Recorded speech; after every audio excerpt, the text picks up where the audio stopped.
Hi, everybody.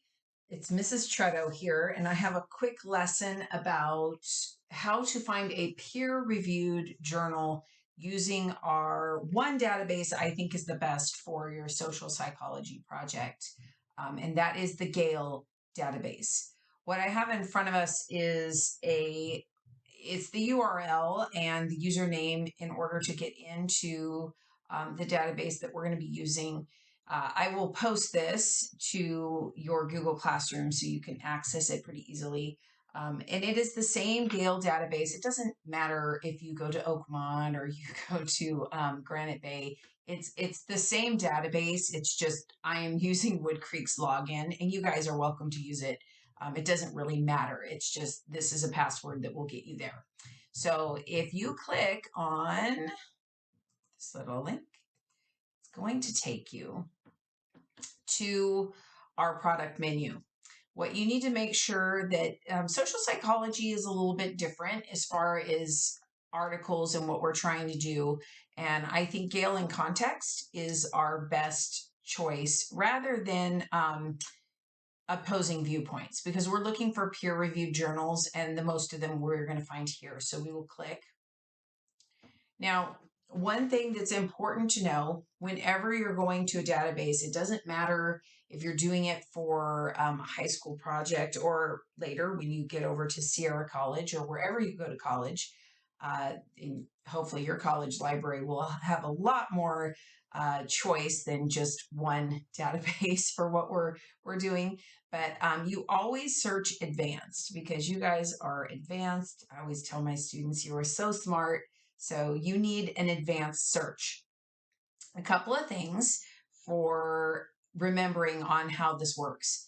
And you'll get better results when you learn to search this way. The first thing that I want to teach you is that we are looking for a peer-reviewed journal. And if you look here on your search limiters, you can actually check the box for a peer-reviewed journal. What does it mean for it to be peer-reviewed? What it means is that they are articles that are published by people who are in the know. They're usually professors, authors, they're people working in academia, and they have to submit their paper to other peers or people in the field in order for it to be approved, for it to be published. This is important because it means that any information you get out of a peer-reviewed journal is going to be legitimate, because only I think 70% of the peer-reviewed articles that go up for review, they're rejected. So you know the things that are getting published are going to be legitimate. So that's why I wanted to expose you all to this. So you would click on a peer-reviewed journal. The other thing that you want to do is to understand how to do a smarter search. What we have here is in advanced search, we have this and, or, and not. In search terms, those are called Boolean operators. All that means, it's just named after this guy named Boolean. And we can get really specific in what we're searching for. So in example, if you were looking up Elliot Aronson, the author of your textbook, you could say Elliot Aronson, not Kyle Erickson or something like that. So you're going to make sure that you're getting exactly what you want. Now, for this particular tutorial, I'm just going to type in a name that none of you guys are using because you're not allowed to.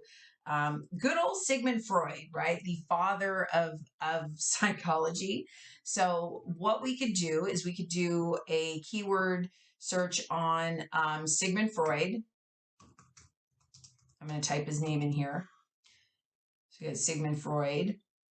And notice it's going to put Sigmund Freud in quotation marks. Whenever you are searching something that is a term or is a phrase, it is important to put it in quotation marks if it doesn't already do that for you. For example, when you start looking up things with social psychology, if you do not put social psychology in quotes, what's going to happen is you're going to get a bunch of papers with the title of social and it has nothing to do with psychology. So whenever it's a phrase, put it together with quotation marks. That's my advice. The other thing too, you can narrow this down Maybe you just wanted the subject or the author, or you're looking for something with the title Sigmund Freud. You could do that. Keyword's going to give us our pretty much a large selection. So I'm going to keep the keyword, but I just want you to realize that it's there and you can change things up if you need to. And then let's go ahead and let's just do psychology. It's going to be pretty broad, but we'll see what we get. So then we will click search.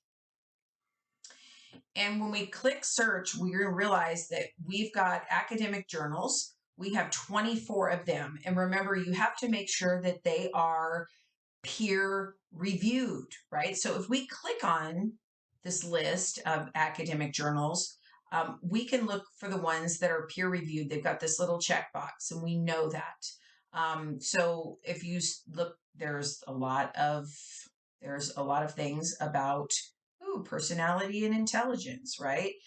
So there's quite a bit of articles that most likely reference Freud or they are about Freud. This one here looks a little fascinating. So if we found this, we could click on it. Anatomy of Addiction, Sigmund Freud, William Halsted, and the Miracle Drug Cocaine. The interesting thing about this article is that you can look at the content level and it will tell you how difficult it is to read it. So for those of you who, you want something that's more basic, like this is just level 3, so this would be a pretty easy article to read. The one thing that's important for you to know is, and this is obviously some sort of a citation reference, it's not very long, but if we were going into a longer article, we could go back and we could look at something besides this one. But one thing that's important just for our purposes is you can cite this by using APA. Because remember, we talked about the different types of citation, or I said and Harvard has their own too. They're so hoity-toity. So you got Harvard, Chicago, or Turabian, APA, and MLA. You are going to be using APA. So here it is. You click on APA, and there it is. There is the source. So on the last page of your slideshow, you can just copy and paste this, and it's already formulated according to APA. So that's all you have to do with that. The other thing I think is fun about this is that you can save this to your drive, you can download it, you can email it to yourself. I would not print it. That's really not necessary. You can also increase the font size. And another thing you can do is translate. If English is not your first language, you can translate it over. And then you can listen to somebody. If you press on this, it will have an audio version of this particular article. You can also see it over here too. You can highlight it. You can get a link to it. You can download it. You can email it to yourself. You can do all sorts of fun things. So it's over here, and then it's also up here. So if we go back into our search results, say we weren't quite thrilled about this particular one, but we came back and we found this one. Notice that this is orange and it's got more dots. It means the reading level is a little bit more difficult. So if we click on this particular article, it's a little bit longer. We want to click on APA, right? And then we can always save this to our drive. We can, and then it also lets you explore. There's some other things about dropouts, so you might find something here. Remember, you only need 2 sources, and I do believe that only one of them needs to come from a peer-reviewed journal. So the other one can just be from any sort of academic. Could you pull 2 peer-reviewed articles? Yes, you could. That is fine. So anyways, that's how you do it. And I hope this was helpful. And remember, to get here, you're going to click on this link and you're going to put the password in. It's going to take you here to Gale in Context, right? You have to click on Gale in Context High School. And then you always search advanced. And then here is the box that you would check for peer-reviewed journals. I hope that was helpful, and good luck looking up and finding some articles to support your midterm project. And again, if you cannot find anything, you need to email me and I will help you find some articles because I will go to the much larger database at San Jose State. All right, I'll see you guys later. Bye.